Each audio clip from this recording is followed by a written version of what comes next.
On est samedi 6 janvier, samedi soir, je vous prends en pyjama, mais on s'en fout, non? Je voulais partager avec vous une réflexion que j'ai eue qui est hyper importante pour tout ce qui concerne les réseaux sociaux, l'équilibre pro-perso, toute la slow life qu'on a envie de mettre en place, ou le slowpreneuriat, toutes ces choses, toutes ces bonnes habitudes. On est le 6 janvier, on est samedi soir, et pour vous donner du contexte, je suis malade depuis mercredi soir, ça a commencé à tomber. Là, je suis à peu près tranquille en termes de symptômes, je suis juste très fatiguée. Donc ce soir, j'étais censée recevoir des amis chez moi, des amis de la danse, pour manger la galette des rois et passer la soirée ensemble parce qu'on s'est pas vu pendant les vacances. Et j'ai annulé parce que je me sentais pas l'énergie. Là, il est 20h30, je fais manger un bol de soupe et aller me coucher. Mais on va pas se mentir, c'est la première semaine de janvier et ça fait une semaine que je vois passer sur les mêmes plus. Peut-être 15 jours qu'on voit passer sur les réseaux, je suis sûre que vous aussi. Plein de posts sur les bonnes intentions, les bonnes habitudes, les bonnes résolutions qu'on veut construire pour 2024. Et c'est intéressant, hein, je crache pas du tout dessus, je fais partie des gens qui font des bilans régulièrement. Je le fais pas nécessairement en début d'année, je le fais souvent. Mais c'est des choses intéressantes et c'est des posts que je crée aussi pour mes clients. Mais je me suis faite avoir à mon propre jeu, c'est-à-dire que il y a vraiment une leçon et un apprentissage qui découle de ça. Accrochez-vous, j'y arrive. Je suis désolée, je suis peut-être un peu lente. Euh, Première semaine de janvier, comme tous les ans depuis 10 ans, sur la chaîne YouTube de Yoga with Adrienne. Adrienne lance un challenge de yoga de 30 jours et j'adore y participer. J'ai fait énormément de vidéos de la chaîne YouTube d'Adrienne. Et c'est un truc communautaire hyper sympa et hyper enthousiasmant parce qu'on est des milliers de partout dans le monde à faire les flows de yoga qu'elle propose tous les jours. Et on voit exactement avec combien de gens on a fait notre séance parce que si on regarde le nombre de vues de la vidéo en début de séance et qu'on actualise quand on a fini, la différence de vue, c'est le nombre de milliers de personnes qui ont fait du yoga et cette séance-là en même temps que vous, c'est grisant, ça donne envie, c'est motivant. Et donc je me suis lancée dans ce challenge qui s'appelle Flow cette année et qui est un challenge de 30 jours de yoga. Pour vous remettre du contexte, depuis la mi-décembre, je ressens le besoin physique de faire plus de sport. Ce qui ne me ressemble pas du tout. Je ne suis pas du tout une personne sportive en temps normal, mais c'est pas du tout un objectif, ni de perte de poids, ni de sculpter mon corps, ni de quoi que ce soit. C'est vraiment un ressenti physique de j'ai besoin de plus bouger, j'ai eu envie d'aller courir. Moi, si mes proches voient cette vidéo, ils vont halluciner. Mais j'ai ressenti le besoin d'aller courir. Vous avez vu dans les vlogs, ma fin de mois de décembre a été ultra chargée. Ensuite, j'ai eu ma soeur à la maison pendant une semaine pendant que j'étais en vacances. Et on a une famille recomposée. On est allé faire Noël partout. On n'a pas arrêté. C'était très chouette. Mais donc, pas le temps pour faire du sport. Et là, lundi 1er janvier, je laisse ma soeur à l'aéroport à midi. Et je me chauffe. Je me dis, ça y est, tu vas pouvoir bouger. J'en ressentais le besoin. J'avais vraiment envie. J'étais enthousiasmée à l'idée de bouger. Pas à l'idée de fantasmer des résultats. Et donc, lundi après-midi, je me chauffe, je fais ma séance de yoga et j'enchaîne avec une séance de pilates parce que je vous l'ai dit dans quelques vlogs, j'ai commencé à bosser avec une fille qui s'appelle Anouk et qui a un studio de pilates ou de sport, mais vraiment beaucoup de pilates en ligne et c'est important pour moi de m'imprégner de sa discipline. Souvent, quand je commence une collaboration, je demande à mes clients une bibliographie et des livres qui me conseillent pour vraiment m'imprégner de leur pratique. Et là, en l'occurrence, elle a un studio en ligne. Donc c'est important que je fasse certaines des séances qu'elle propose. Merci Luna. Voilà. Pour vraiment m'imprégner de sa discipline, son approche et la façon dont elle aborde les pilates. Donc je me chauffe et je fais ma séance de yoga with Adrienne plus ma séance de pilates. Ça va Luna, on ne te dérange pas? Ça va? On te dérange pas? Tu comprends pas pourquoi je te dis ça? Voilà. Oui, tu veux être dans mes bras. Oui, oui, oh, tu veux mes bras. Viens. Lundi passe nickel, mardi passe nickel. Je continue mon challenge de yoga, je continue les pilates et je vais courir. Je vous vois même plus. Je vais courir entre midi et 2 pour la première fois de ma life et je passe un bon moment incroyable. Et mercredi passe aussi nickel. Jeudi, je suis bien malade, mais je fais quand même ma séance de yoga. Je fais sauter la séance de pilates parce que je vois que j'ai pas l'énergie, mais je me dis c'est pas grave, au moins je fais mon yoga, je tiens mon challenge de yoga with Adrienne. Et vendredi matin, j'avais fait des insomnies là, pendant les 2 nuits parce que forcément j'étais inconfortable à cause des symptômes. Je suis naze et donc je me réveille plus tard. Et dans ma routine du matin, je me réveille après l'heure de ma séance de yoga. Et je me dis c'est pas grave, je ferai la séance ce soir pour continuer le challenge. Et puis vendredi de semaine de reprise, première semaine de l'année, en étant malade, un vendredi soir, autant vous dire que j'ai pas eu l'énergie hier soir du tout pour faire ma séance de yoga. Ce matin je me réveille, naze, j'ai plus trop de symptômes mais je suis épuisée et je me réveille et je me chauffe et je me dis tu sais quoi, tu vas faire les 2 séances de yoga à la suite, celle d'hier et celle d'aujourd'hui pour rattraper et être dans les temps pour réussir le challenge. Je déroule mon tapis, je fais ma première séance de yoga, donc celle d'hier, et laissez tomber, j'étais dans un état, mais j'étais naze, j'avais les jambes qui tremblaient, j'avais du mal à respirer, impossible d'enchaîner sur la deuxième, même si c'est des petites séances de 20 minutes, j'ai juste pas l'énergie, je suis malade, c'est tout. Et toute la journée, je me suis dit, allez, ça serait bien que tu trouves la motivation pour faire ta deuxième séance et tout. Et là, tout à l'heure, j'étais sous la douche, mais je me suis dit, mais Marianne, je sais quoi ton problème, tu t'es fait prendre à ton propre jeu.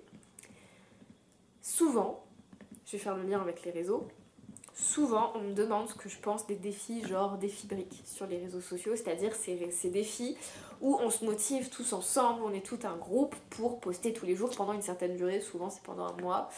Et c'est des défis qui sont galvanisants, qui sont grisants et qui motivent énormément de gens pour les aider à se mettre à poster. Et c'est des défis sur lesquels j'ai un point de vue un peu mitigé. Pour moi, le danger avec ces défis-là, c'est que c'est un objectif qui est tout de suite très ambitieux par rapport à ce qu'on a l'habitude de faire, ou alors juste qui est ambitieux par rapport à notre charge de travail. Généralement, les gens qui font le défi brique, c'est des gens qui n'ont pas l'habitude de poster tous les jours et qui veulent prendre cette habitude-là. Et ça, c'est très cool de se motiver pour vouloir prendre cette habitude. Mais ils veulent prendre l'habitude de publier plus souvent sur les réseaux sociaux pour gagner en visibilité pour leur projet. Pas pour la satisfaction d'avoir posté tous les jours si personne ne les regarde, quoi. Et le problème de ce challenge, c'est que il y a 2 cas de figure majoritaires. Le premier cas de figure, c'est ceux qui vont avoir des ratés au milieu du challenge et ils vont rater 1 fois, ils vont rater 2 fois, ils vont rater 3 fois et au bout de 3 fois ils vont se dire c'est bon, laisse tomber, j'ai raté le challenge et qui vont abandonner. Et en plus de ça, ils vont renforcer la croyance limitante qu'ils sont pas faits pour créer du contenu régulièrement, que c'est pas leur truc, qu'ils sont pas doués pour ça. Et du coup, ça rajoute des blocages par la suite pour oser prendre la parole sur les réseaux sociaux alors que ça restait important pour la visibilité de votre projet. Et le deuxième cas de figure, c'est ceux qui vont au bout de ce challenge mais qui se crament et qui après n'ont plus envie de poster sur les réseaux parce qu'ils n'ont plus d'énergie en stock, ou alors ils finissent le challenge, ils se disent je prends une semaine de pause et j'y retourne après, et ils n'y retournent pas parce qu'ils sont cramés, ils sont parfois même dégoûtés et ils ont trop donné. C'est le problème avec ces challenges, bien sûr qu'il y a des gens pour qui ça marche et qui continuent avec un rythme d'une publication par jour à la suite des challenges, mais pour moi ça reste des exceptions qui confirment la règle que c'est risqué de faire ces challenges-là parce que on se crame, parce que parfois on se dégoûte de la pratique, ou aussi parce qu'on perd la confiance en nous d'être capable de faire cette pratique. Mais quand on fait ces challenges-là, on a vite tendance à oublier qu'on faisait le challenge pour les bénéfices que cette habitude allait nous apporter. Et pas juste pour la satisfaction d'avoir coché le challenge. Si je fais du yoga tous les matins, et j'ai pas attendu ce challenge-là de janvier en plus, je veux dire, ça fait déjà plusieurs mois maintenant que je fais du yoga tous les matins dans ma routine du matin. Je le fais parce que ça me fait du bien d'être en mouvement dès le début de la journée. Ça me fait un peu de renforcement musculaire, ça me fait travailler ma souplesse, mon équilibre. C'est un bonheur de commencer ma journée comme ça. Ça guide après, ça m'amène jusqu'à de la méditation qui est aussi une pratique importante pour moi. Je fais mon yoga le matin parce que cette habitude m'apporte du positif. Je fais pas du yoga le matin pour le plaisir d'accomplir un challenge. Même si c'est chouette, si j'y arrive, tant mieux. Mais la fin en soi, c'est de ressentir les bénéfices et les bienfaits du yoga. Et c'est pareil pour vous sur les réseaux sociaux. Et c'est valable pour toutes les habitudes, toutes les bonnes résolutions. Si jamais vous êtes comme moi et que vous suivez l'une des mouvances de ce début d'année parce qu'il y a une pratique qui vous plaît bien, ou il s'avère qu'il y a un challenge, ou alors que vous avez besoin de creuser une pratique, bref, attention à ne pas tomber dans ce piège-là. On n'oublie pas qu'on s'est lancé dans ce challenge parce que créer une habitude est bénéfique pour soi ou pour son activité. Pas juste pour dire « Ok, j'ai réussi le challenge », ça n'apportera rien. Hello, j'espère que vous allez bien. Bienvenue dans ce nouveau weekly vlog. On est lundi 8 janvier 2024 et je voulais déjà vous souhaiter une très belle année 2024, on n'a pas eu l'occasion de se parler parce que j'ai choisi de pas vlogger la semaine dernière pour avoir moins de décalage entre les vlogs et les moments où je les mets en ligne. Je sais, je reviens sur plein de choses que j'ai dit, mais bon, c'est mon début dans le milieu du vlog. Mais voilà, du coup j'en profite pour vous souhaiter une magnifique année 2024, pleine de joie, pleine de réussite, pleine de douceur, de cette quête de l'équilibre qui est si important. Voilà, je vous souhaite le meilleur et je suis ravie de vous embarquer avec moi dans mon année 2024. Je vais être honnête avec vous, le début 2024 prend un tournant auquel je m'attendais pas et peut-être que je vais m'avancer en racontant ça, mais peu importe. Si vous avez vu la bannière de ma chaîne YouTube, vous avez vu qu'il y a écrit Tiny House dedans.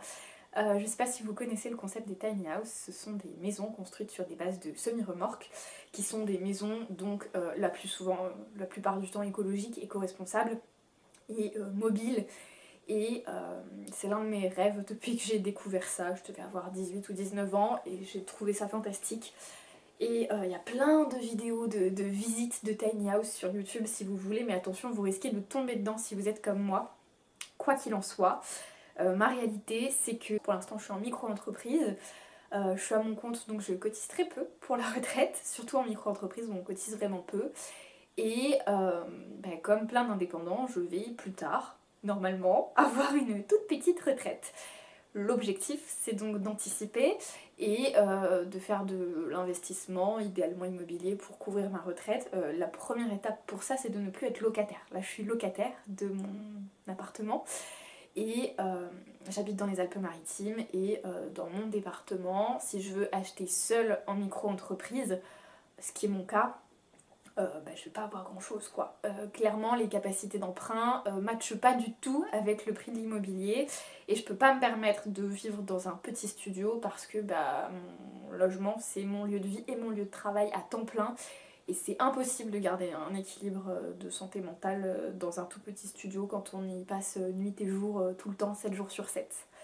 Donc j'ai beaucoup réfléchi, j'ai aussi pas envie d'être en plein centre-ville, j'aime pas quand il y a du monde tout autour, j'aime vraiment le calme, je suis très sensible au bruit, vraiment, et c'est quelque chose qui me pèse vite. Et donc ça fait longtemps maintenant, quelques mois, ça fait longtemps que je rêve d'une tiny house, et là ça fait quelques mois que je me dis que ça serait un beau projet de vie d'acheter un bout de terrain et de mettre une tiny house dessus parce que c'est plus abordable que d'acheter un appartement, mais alors une maison encore plus dans le département où je suis.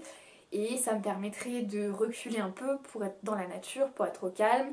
Et en même temps, je voudrais un compromis parce que j'ai pas envie de partir trop loin de mes proches, de la vie, parce que j'ai 26 ans et si je me mets déjà maintenant au bout du monde, je vais finir vraiment associable et on va peut-être pas encourager ce trait de caractère chez moi.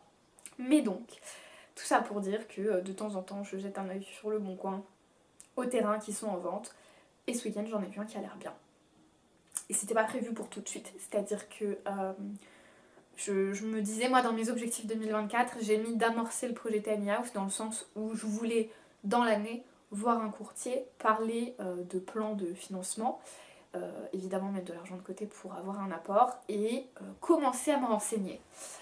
Et là j'ai vu un terrain qui a l'air vraiment bien, qui coche tous mes critères, c'est-à-dire qui est pas trop loin de la vie, c'est-à-dire qu'il est à 35 minutes de l'aéroport de Nice, ce qui est ultra correct et c'est cool parce que j'ai plein d'amis qui sont dans les alentours de l'aéroport, donc grosso modo je suis à 35 minutes ou 40 de mes amis. Pareil pour ma mère, mon père est un peu plus loin mais guère plus. Pour autant c'est vraiment dans la nature, c'est au calme. La surface est chouette et l'avantage c'est que sur le terrain que j'ai vu, il y a 1000 m² de terrain mais il y a 50 mètres de carré de terrain constructible. Donc les gens qui reculent de Nice pour avoir plus d'espace, quitte à reculer de Nice, à partir un peu plus loin et à acheter un terrain, ils veulent vraiment avoir une belle maison et les 50 m² vont moins les intéresser, ce qui fait que ça permet de baisser le prix. Et pour mon projet à moi de tiny house, c'est un peu le combo parfait, ça fait baisser le prix. Pour moi c'est une surface au sol largement suffisante et voilà, ça match. Donc là maintenant, cet après-midi, en début d'après-midi, j'ai essayé d'appeler l'agence pour aller voir le terrain, ils n'ont pas répondu. Je vais voir s'il me rappelle. On s'emballe pas, hein. C'est une annonce que j'ai vue sur le Bon Coin, il y a peu d'infos, ça a l'air de matcher, mais c'est une toute première étape d'un projet où et bah, après, vous vous doutez bien, il y a plein d'étapes avant d'arriver à l'objectif final. Je vais voir si je peux aller voir le terrain, déjà ça sera un premier point. Si je peux aller voir le terrain, c'est cool, j'irai sûrement avec mon papa. Et voilà, un pas après l'autre. Si c'est pas ce terrain-là ou que ça matche pas cette fois-ci, c'est pas grave, mais au moins ça me met le pied à l'étrier un peu plus vite que ce que j'imaginais. Pour ce qui est du travail, j'ai commencé l'année la semaine dernière. J'étais en vacances la semaine d'avant. La semaine dernière, j'ai bossé à fond pour les clients qui viennent de rentrer, prendre mes marques dans les nouvelles collaborations parce que bah, vous l'avez vu, hein, clairement depuis le mois de novembre, j'ai accueilli vraiment beaucoup de gens, enfin beaucoup à mon échelle, hein, mais j'ai quand même accueilli des nouveaux projets. Je suis très heureuse de les accueillir, mais je veux les accueillir bien. Et du coup, voilà, j'ai vraiment utilisé mon temps la semaine dernière pour accueillir les nouveaux clients, commencer à prendre mes marques en création de contenu et tout. Et cette semaine, là on est lundi, cet après-midi je vais faire à fond création de contenu client, ce sera aussi le cas jeudi. Et demain j'aimerais finaliser le gros du travail de mon lancement. Mon lancement, j'ai beaucoup hésité, je vous en parle depuis un moment, j'ai une nouvelle offre que j'ai imaginée au printemps de l'année dernière qui s'appelle InstaFlow, qui est une offre d'abonnement de template pour vous faciliter la tâche pour créer vos contenus pour Instagram. Le but c'est d'aider tous les thérapeutes, praticiens, coachs, etc. qui veulent être présents sur Instagram pour développer leur visibilité et leur clientèle. L'idée c'est de les aider, de leur mâcher le travail le plus possible pour faire des posts qui soient en cohérence avec évidemment l'algorithme, les tendances qu'il y a sur Instagram, mais aussi leur ligne éditoriale, leurs couleurs, leur charte graphique, les valeurs de leur projet qui leur ressemblent. Et évidemment, moi vous le savez maintenant, je travaille beaucoup avec des professionnels des milieux du bien-être. Ça va vraiment être axé pour ces professionnels-là, pour vraiment leur donner des idées de posts, leur donner la structure des posts, avoir des visuels à trous et entièrement modifiables pour que chacun puisse se les réapproprier. Mais en gros, c'est ça le cœur de mon offre. Mais sûrement revoir un peu à la baisse mes ambitions entre le programme de lancement que j'avais établi avec Mathilde, qui est ultra complet, chargé et intense. Et ce que je vais faire, il y aura sûrement une différence, mais je vais faire de mon mieux. Je vais faire un premier lancement, comme ça sera fait. Et de toute façon, mon offre, c'est pas une offre où je fais un lancement une fois et merci, au revoir, elle est plus disponible. C'est un produit qui sera en evergreen, qui sera toujours disponible. Donc, bref, je vais me concentrer là-dessus demain. J'ai toute la journée quasiment pour ça. Et il faut que je lance là, c'est plus possible. On est mardi, j'ai mon gros châle là, comme ça, mi-pull, mi-châle à porter pour me tenir chaud. Si je me mets là, je crois que ça sèche, ça cache le linge qui sèche. Waouh, on est à 2 semaines du lancement, les amis. Oh, au secours. Non, en vrai, ça va. Il y a un petit écart entre mon lancement idéal et le lancement qui va avoir lieu, mais pas si gros.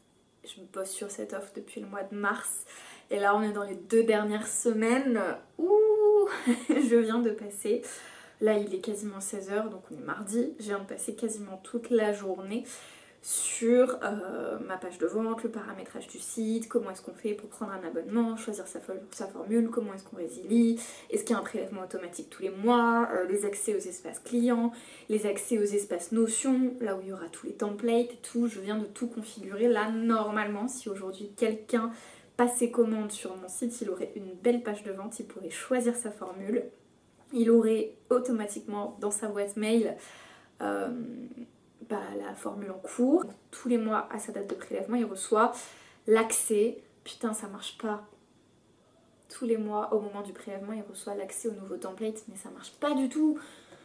Oh ça marche pas, c'est tellement compliqué cette question de mensualité. Marie-Ange, si quelqu'un achète, quoique si ça marche, si quelqu'un achète les templates jusqu'au 14 février, il recevra les templates de février. Ce qui n'est pas l'idéal, mais ce qui est sa responsabilité et ce sera bien écrit partout. À partir du 15 février, il reçoit les templates du mois de mars. Ça veut dire que potentiellement le 5 mars, il peut encore acheter les templates du mois de mars. Le 13 mars, il peut encore acheter les templates du mois de mars. Et ça veut dire... par contre, ça veut dire que tous les mois, il se fout dans la sauce s'il fait ça. tous les mois, il se fout dans la sauce. Après, libre à lui. Non, libre à lui de décaler les posts dans son calendrier. Enfin, les gens sont grands et je le dirai dans la formation. Ah, c'est tellement compliqué. Bref, ce qui me reste à faire, c'est que le contenu, ce que je vends pour le mois de février. Donc tous les templates pour les 3 formules, léger, intermédiaire et intensif. Il n'y a pas le même nombre de templates par formule, il n'y a pas tout à fait les mêmes options. Et une fois que j'aurai fait tous ces templates, il faut que je tourne une formation, une mini formation de personnalisation des templates pour que les gens vraiment s'approprient l'outil. Et une fois que tout ça, ça sera fait, j'aurai juste à mettre à jour mes conditions générales de vente et à les héberger sur mon site pour que les gens qui passent commande souscrivent automatiquement à mes conditions générales de vente. Et normalement, on sera bon. Et après, il y aura que la com pour vendre mon offre. Pour l'instant, je suis au jour le jour. Hein, on va pas se mentir. Pour l'instant, je fais mes posts du matin pour le midi ou du matin pour le soir. On est jeudi matin. Il est quasiment 10h. Il est temps que j'allume mon ordi. Ah, c'est un peu le rush. C'est le rush, ça va. Je suis pas sous l'eau, mais c'est un peu le rush. Mon vlog pour aujourd'hui n'est pas du tout monté. Et aujourd'hui, j'ai 3 visios. J'ai une visio là maintenant avec un étudiant de l'université Côte d'Azur pour potentiellement devenir sa mentor pendant une période donnée. Hein. Ça fait partie d'un dispositif d'accompagnement aux étudiants entrepreneurs. Donc j'ai une visio avec lui. Pourquoi je suis essoufflée? J'ai pas bougé. À 11h30, je suis censée avoir mon cours d'italien si tout va bien. Vous connaissez la chanson. Et à 14h, j'ai un appel d'équipe pour Anouk, pour anticiper les prochains mois. Au milieu de tout ça, je suis censée monter le vlog, créer du contenu et envoyer une proposition commerciale pour un call découverte que j'ai eu hier qui était très cool. Mais bref, ça fait tout un programme et je suis censée faire mon post du jour parce que j'ai raté le post d'hier. On est vendredi après-midi, il est 15h, il y a du soleil, il fait super beau, c'est tellement agréable. Je vous aurais beaucoup pris au bureau cette semaine, mais c'était une semaine de reprise, de reprise des vlogs. Je vais recommencer à vlogger un peu plus le week-end et tout. Je suis allée courir ce midi. Je me dépasse, hein. C'est pas du tout mon genre d'aller courir. Mais j'ai pas fait grand chose. Je fais la balade que je fais avec Luna habituellement le midi, mais en courant. Pour l'instant, je fais ça et quand je serai pleinement à l'aise là-dessus, je ferai un peu plus grand. Il y a genre 1,7 km. C'est tout petit, mais c'est toujours ça. Il me reste que de la création de contenu à faire. Je vais compter combien de posts j'ai à faire. Je vais m'attacher les cheveux, mettre les écouteurs réducteurs de bruit. Et l'idée, c'est que j'ai jusqu'à 18h30 pour tout boucler. À 18h30, j'irai chercher mon drive et ensuite je serai en week-end. Et je vais avancer le plus possible jusqu'à 18h30. Donc, vous connaissez la chanson. On attache les cheveux n'importe comment, juste pour pas les avoir dans les yeux. Je vais faire une petite liste du nombre de posts. Bon, j'ai fait les comptes. Idéalement, j'ai 14 contenus à créer. Je vais faire au mieux, je vais au moins faire les plus urgents, c'est-à-dire pour les clients pour lesquels il n'y a pas trop d'avance, je vais boucler tout seul la semaine prochaine. Et sinon, le but c'était d'aller jusqu'au 26 janvier, sachant qu'on est le 12, donc vous voyez, il y a un peu de marge. Bon, on est samedi après-midi, j'ai oublié de clôturer le vlog, donc je vais vous laisser ici. Je ne vais rien vous raconter parce que vous verrez ça dans le prochain vlog. Merci d'avoir regardé celui-là jusqu'ici. Je vous dis à jeudi prochain dans une nouvelle vidéo. Salut!